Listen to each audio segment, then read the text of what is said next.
बिस्मिल्लाहिर्रहमानिर्रहीम, अस्सलाम वालेकुम। मैं सामराना और आप देख रहे हैं मेरा डिजिटल प्लेटफॉर्म। नाज़रीन, आज एटीसी में बहुत से अहम से मुकदमा लगे हुए थे, जिसमें पीटीआई की सोशल मीडिया एक्टिविस्ट सनम जवेद, तैयबा राजा और उसके अलावा पीटीआई के जो वर्कर्स थे 96/23 में थाना सर्वर रोड में गिरफ्तार किए गए थे, उस केस का भी फैसला आया है। उसके अलावा पीटीआई की जो है सीनियर लीडरशिप, जिनमें जनाब चेयरमैन पीटीआई इमरान खान साहब और वाइस चेयरमैन शाह महमूद कुरैशी साहब, उनके भी आज केसेस थे। इन पे वन बाई वन डिस्कशन करते हैं। सबसे पहले आते हैं पीटीआई की जो खवातीन थी, उनकी बेल लगी हुई थी लेकिन बेल नहीं हुई, और जिन लोगों की बेल्स हो गई हैं उन पे डिस्कशन करते हैं जी।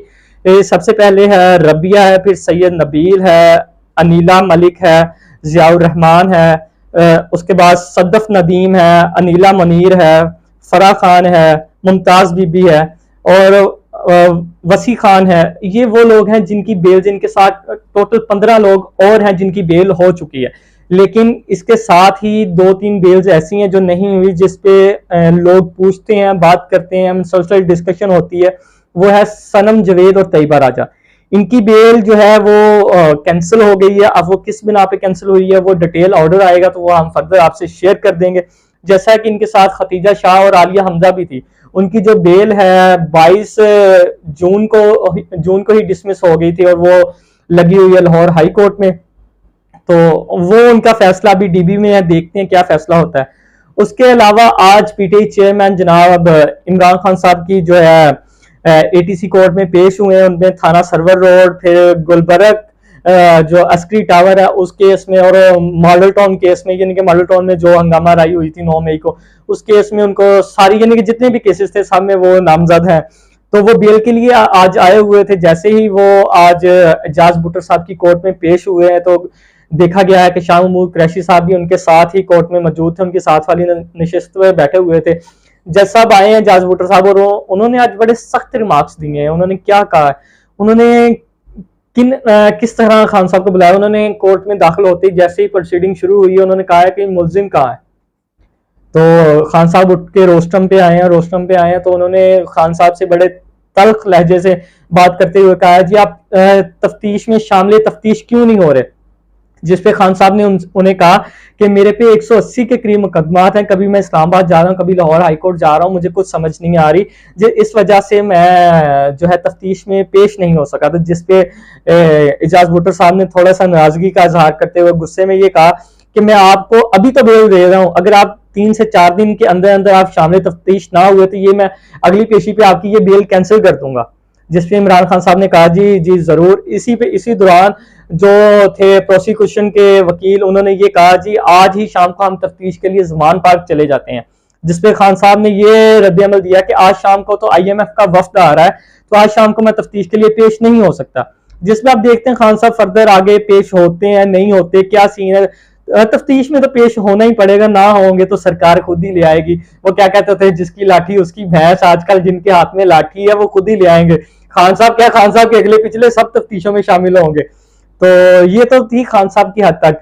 फिर उसके बाद वाइस चेयरमैन जो पीटीआई है जनाब शाह महमूद कुरैशी साहब, उनको आज एटीसी में पेश होना था, वो एटीसी में पेश हुए। वो भी 9 मई के मामला में थाना सर्वर रोड में भी नामजद हैं, फिर उसके बाद अस्करी टावर में भी नामजद है, लाहौर में जहां जहां भी वाकयात हुए हैं उसमें नामजद है। और सबसे मजे की बात है, उनपे आज एक केस लगा हुआ है जिसकी प्रोसिक्यूशन सेशन कोर्ट में हुई है, जिसकी हेयरिंग सेशन कोर्ट में हुई है। वो केस ये है जी, उन्होंने एक प्रेस कॉन्फ्रेंस की थी रोड पे, तो वो रोड ब्लॉक हुआ प्रेस कॉन्फ्रेंस करने के दौरान या मीडिया टॉक के दौरान। तो उसका केस भी शाह महमूद कुरैशी पे डाल दिया गया है। लेकिन इस पे शाह महमूद कुरैशी के वकील जो राना मुदस्सिर है, उन्होंने आज बताया कोर्ट को कि ये जो केस है ये 26 घंटे डिले करके दोबारा दर्ज किया गया है। तो ये बहुत बड़ा सवालिया निशान है। उस पर फैसला महफूज हो गया है सेशन कोर्ट में। देखते हैं फैसला कब तक आता है, क्या होता है, बेल होती है या नहीं होती। उम्मीद तो ये कि बेल हो जाएगी। ये तो ठीक है हाई कोर्ट का आजकल लुबेलबाब।